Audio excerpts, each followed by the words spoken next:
Hi, it's Jeff here. Before we start our latest Six Nations pod, just a quick word to remind you of the Harpin Guinness Pint Predictor League. If you think you can break the scores from this year's Six Nations Championship better than our panelists, then why not prove it by first downloading the free Fanzo app, then joining our league. Just enter the code Harpin. That's Harpin. There's a signed copy of the book on how to become a pro rugby player by Brian Moylett to be won by the best score in the single Six Nations round. The leader so far is Andrew Byrne with 67 points, and you'll have two more chances to beat that. And of course, you can also win a free pint from every match just by getting close enough to the right result. Right, on with the previous show.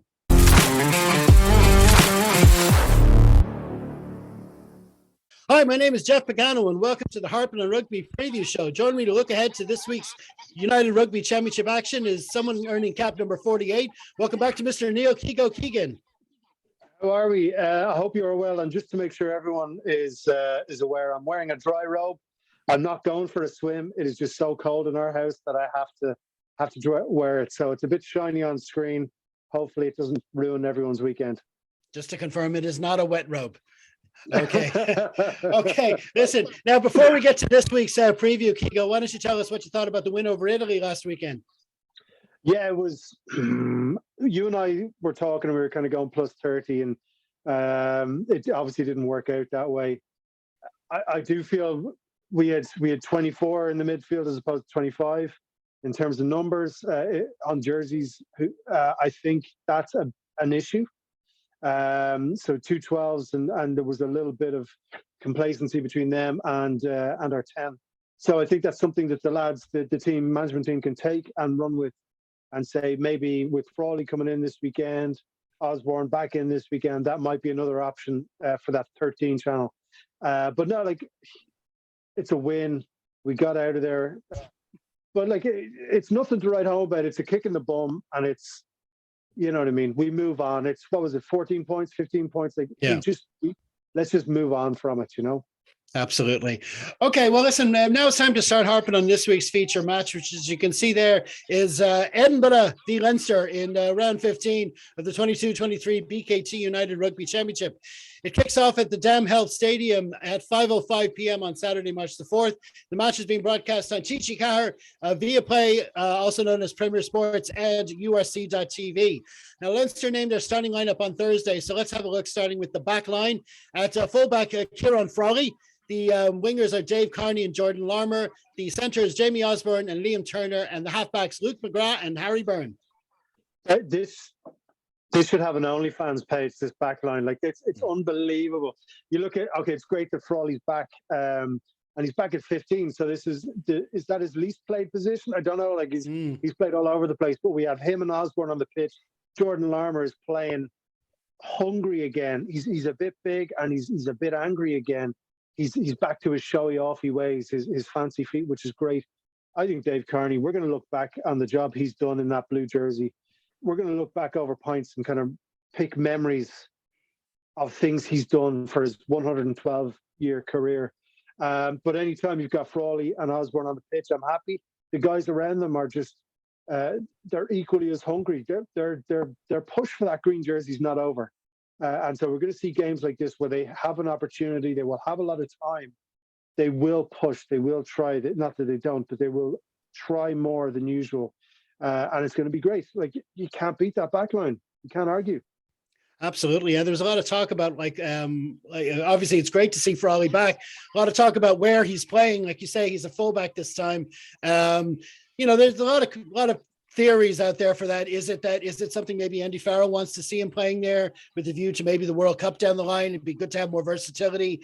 Or is it just, Leo said going into these four games against Cardiff, Dragons, Edinburgh and Stormers, they were taking that as a block, and it would be mostly the same match day 15s playing in those games. And you see that here, and the only difference has been at fullback. So maybe it was just a case of he wanted to make sure Harry got another game at 10 and maybe Jamie got another game at 12. You don't know, but whatever it is, like you say, it's an awesome looking back line. And the forwards is pretty much the same. So let's have a look at them.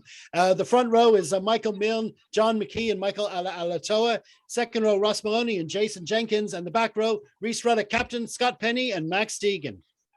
It's again, okay, well, back row will come to, but like, when you look at front row, the more minutes they get, the better it is for minutes together. it's better for us. And like this is another week together, and I think it's while you look at them and you go, they're solid.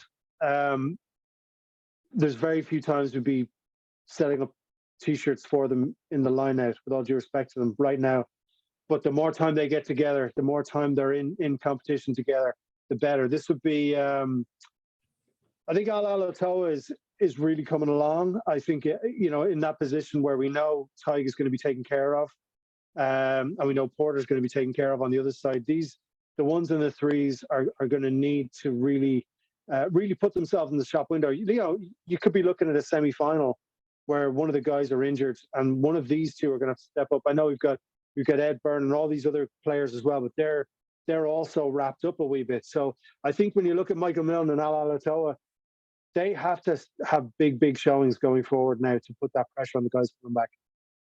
Yeah, and now, like you say, having played together again for a few matches in a row, that'll help them settle in a lot better and maybe put in a better showing. And the only change from starting the last time is sees Jenkins coming in to start. And sure, Brian Deeney will know full well how much the team needs Jenkins back, playing the full shift. So it's good. It's good to see him back in the starting lineup. So we'll see how they get on. Right. So that moves us on to the bench. And at 16, we've got Lee Barron, then Jack Boyle and Thomas Carson. He's at the front row. Then Brian Deeney at 19, Will Connors at 20. And then the backs are Nick McCarthy, Charlie Tector, and Rob Russell. Yeah, McCarthy, we've spoken about him before. He's always worth the price of admission. He will get some time as well. And in terms of backline, they'll all get time. They'll all get a decent amount of time, actually. I feel they'll kind of get maybe 15, 20 minutes each. Certainly the backs will get some extra time, which will be great for them. But McCarthy's brilliant. Again, when you look at where we are in the season, you look at this block, you look at where we've come so far. There's a lot of players who need the minutes. Frawley obviously coming back, Osborne there as well. They need to get those minutes built up when we get back to European rugby. And listen, there's a lot of these players who are not out of contention for squad places. So, every single game now is an important game. There's no nights off for any of these guys. Yeah, they'll be definitely looking for an 80-minute performance, that's for sure. Mm-hmm. Okay, so now we're going to have a look at our opposition, which of course is Edinburgh. And as always, my graphics department will put their names up on the screen, or if you're listening to the podcast, they can be found in the program notes. What do you make of their lineup, Keego? They're doing what they can. Like it's, again, I've got to watch it because I went overboard last week at the Italy game. And so I've got to be careful. Edinburgh, as we always say, if you're going to pick one team out of the 30 who start the pitch, there's very few Edinburgh players who get a start. I think their bench is a little bit better, experience-wise, but you've got Jenkins sitting in there, Jenkins and Maloney, who are hungry, and you've got is it Sam? I'm just looking at it here. Sam Skinner, who doesn't even have a picture on Ultimate Rugby. Do you know what I mean? So like, we've got to balance this out with Jenkins. The second row is going to steamroll them. Again, watching my phraseology after last week, be professional, but there's a big score in this game. Yep. We had Edinburgh's answer to Harpin on Rugby, Sandy Smith, the Berg Watch, on a pod during the week. And he was saying they really wanted Buffelli back at fullback. He's key to them. He takes all their kicks, and this is exactly the kind of game they want him. They have him for.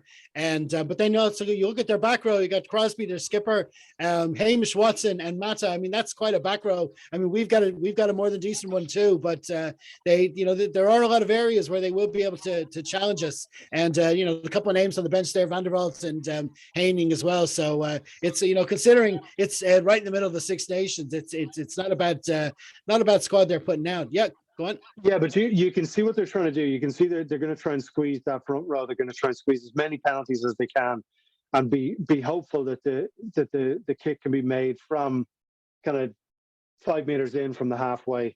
That's the plan. That's the game plan. And we thought it was going to be similar for when we saw Beelum lining up there in the front row in the green jersey. We thought they're going to aim at the scrum diagonally across. That's what Edinburgh are going to try and do. They're going to try and squeeze that front row.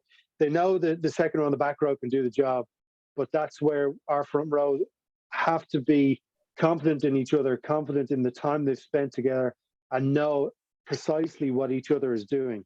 Not that they don't, but they have to be comfortable knowing that the hooker is going to be able to stop a drive, so stop a diagonal drive, because the strength behind them is going to be there with Jenkins, Jenkins, sorry, which is why he's there. Aside from being a mutant of a guy, great skill and all that, he does that in the second row that we need in the big jersey as well. We're hoping Hendo does in the big jersey, but he will stop that scrum creaking backwards if the front row are found wanting. And I think that's what Edinburgh are going to try and do. Yeah, there was a stat online today that it's a little bit misleading, but we haven't won in Edinburgh since I think it's like 2016. Now, with the way the league is now, since the South African teams came in, we don't play in every stadium every season. Yeah. So there's been gaps, but still, it's a place where we have lost in recent times. So we're definitely not guaranteed to have everything our way. Okay, so now we're going to have a quick look at the officials, and it's, as you can see there, it's Craig Evans from Wales holding the whistle, and there's his fellow officials there. The weather for Edinburgh on Saturday evening is meant to be cloudy with showers, 4 degrees, cold enough, 47% rain. So, interesting conditions. All right. Which brings us, of course, to prediction time. Now, as we're recording, the Munster v Scarlets game is about to kick off. So how do you see that going? I've spent a week being nice about Munster again. I'm delighted that you've earned some credit in the bank. Yeah, well, I'm wearing my red T-shirt, but even with my blue dry robe on, it's great that he's coming back. It is important for rugby that they are starting to turn a corner. They've stuck with the coach, and the guys are responding. There's a long way to go, but it's great that things are starting to work. I think they'll win. I think they're kind of on that run of form. It's not emotion that they're running on. So before, when they would get a couple of games, it was a pure emotion, and that runs out in any endeavor. It's their skill and their ability that's getting them over the line now. And I think they're going to win. I've no idea by how much. I haven't even looked at the Scarlets team, but they'll win. Let's go by 2 scores. 2 scores, okay. And I mean, we've all been talking about what's been happening in Welsh rugby recently, and the kind of the theme for our predictions is everyone but Leinster is actually playing a region this weekend. Next up, we've got Saturday, Dragons against Connacht. I don't know. My heart's always with Connacht. Let's just go Connacht by 5. Okay. And finally, Cardiff against Ulster in the other provinces. Yeah, I think it's Ulster again. Relatively close enough. I reckon 5 points. Yeah, they had a good win at the Sharks last weekend, and they really kickstarted their season, which of course leaves us with our match in Edinburgh. It's I got it very wrong last week. Let's go 15. Leinster by 15. Okay. Right, we're going to leave it there. Many thanks to Keego for joining me for another previous show. Everyone check out his website, keegolaughs.com, for news of his latest gigs, and also his podcast, Apologies Up Front. Links, as ever, are in the program notes. Yep. Sorry, one last thing. I'm not being nice to Munster because I'm going there next week for a gig, but I am in Limerick next Thursday. So if you want to come and lambast me face to face, I will be there. keegolaughs.com for all the details. All a complete coincidence, indeed. Yeah, I guarantee it. And as always, be sure to join the conversation on Mastodon throughout the match, and then maybe head over to our Facebook page at Full Time and leave your thoughts there. In the meantime, enjoy your weekend of rugby wherever you are, and stay safe, everyone. Slán.